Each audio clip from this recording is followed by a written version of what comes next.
So hello, what's up mga ka-lifestyle, magandang araw sa ating lahat. Welcome back again sa ating channel, Marky Lifestyle. So for today's video, let's talk about all leading application. Mag-usapan po natin yung mga comments na talaga namang sobrang positive when it comes sa problema sa all leading application mga ka-lifestyle.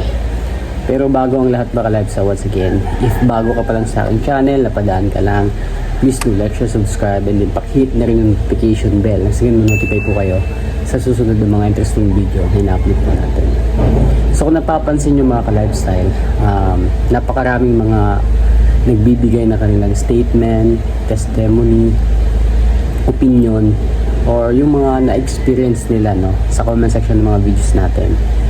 So karamihan po doon mga ka-lifestyle is totoo, para gumaan-gaan yung mga mabibigat na pasanin nyo sa problema about sa online application.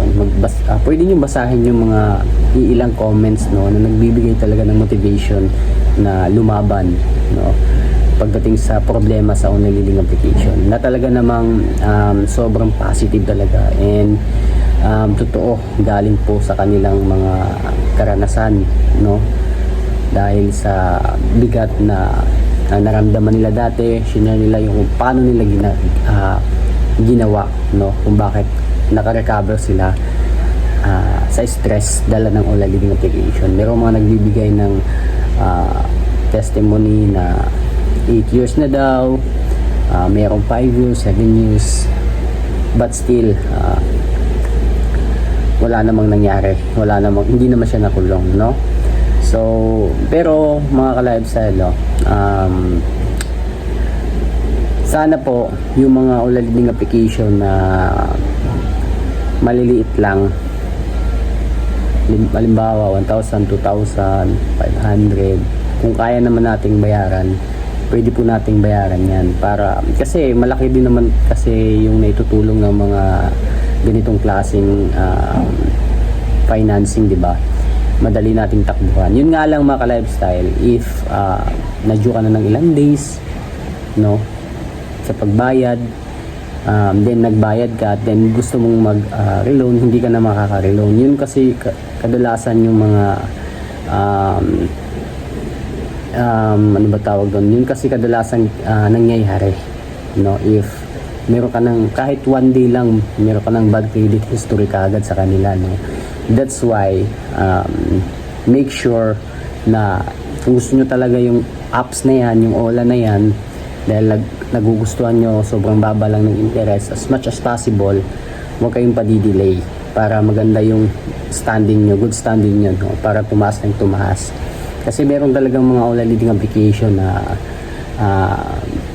baba lang yung interest, then long term, So I highly suggest mga ka-lifestyle, make sure na huwag kayong maglo-loan dun sa mga short term lang. Kasi bukod sa haras po yan talaga 100%, mahihirapan din po kayo, kasi sobrang baba lang ng ng term, So napakarami pong mga long term diyan. Doon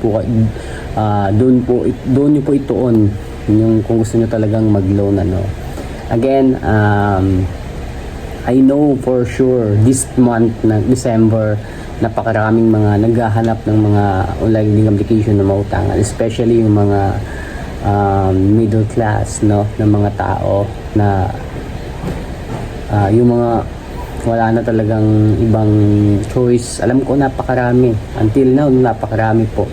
So make sure na in the end of the day, alam nyo yung background ng online leading application na utangan nyo. If ever na sa tingin nyo sobrang laki nung na-disburse nyo, napautang sa inyo na pera, sa tingin nyo lang if sobrang laki, then sa tingin nyo hindi kayo makakabayad,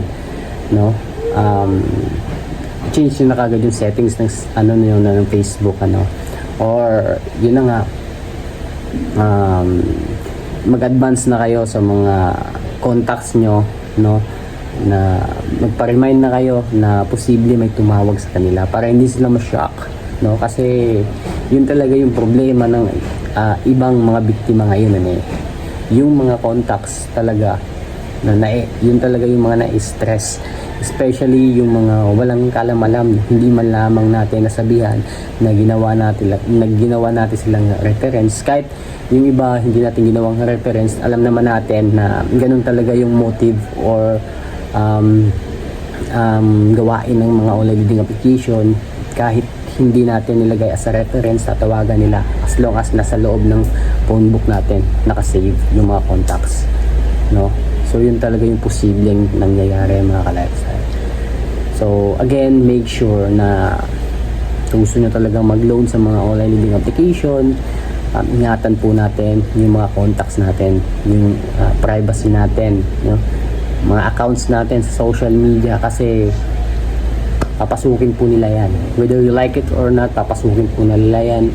I-add po yung mga friends mo, magtatanong doon kung nasan ka na. Then magko-comment pa, send sa messenger mismo ng friends mo yung picture at ID mo. So yun talaga yung pinaka nakakahiya sa lahat, no? Napagdaanan ko po yan lahat, mga ka-lifestyle. Maniwala kayo sa hindi. Pero here I am now, naka-recover na ako. So ginawa ko lahat, no? Para makamove on ako, nanood ako ng mga ganitong klaseng content, para at least kahit papaano mabawasan talaga yung bigat na nararamdaman ko dati, no? So I hope kayo, mga ka-lifestyle, wag po kayong mawala ng pag-asa, kasi lahat po ng problema is nilipas din po yan, mga ka-lifestyle, So again, kung meron kayong mga online leading application ngayon na hindi na nababayaran, wag nyo na pong dagdagan, mga ka-lifestyle. Mag-focus na lang kayo dyan. So hanapan nyo ng solusyon. Kung kaya nyong bayaran na lang natin, kasi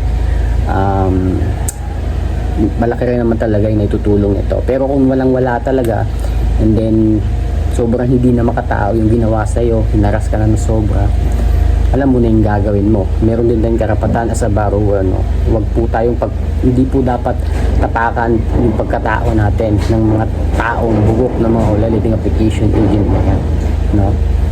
Again, kahit legit pa yung OLA na yan, as long as tinapaktapakan yung pagkatao natin, may karapatan po tayo. Like, pinagmumura tayo, no, pinagbabantaan, yung mga contacts natin pinagtatawagan, pinost yung ID natin sa social media, bakit pa tayo magbabayad, pinahiya na tayo lahat. So ganun lang, mga ka-lifestyle, pero kung meron naman kayong sapat na pera, pwede nyo balikan yan anytime, no?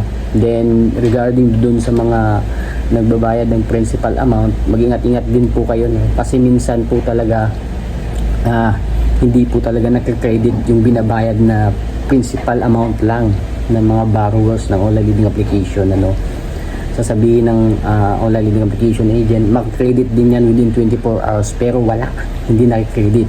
So again, make sure na legit yung mga nanghihingi ng principal amount, like for example si Digido.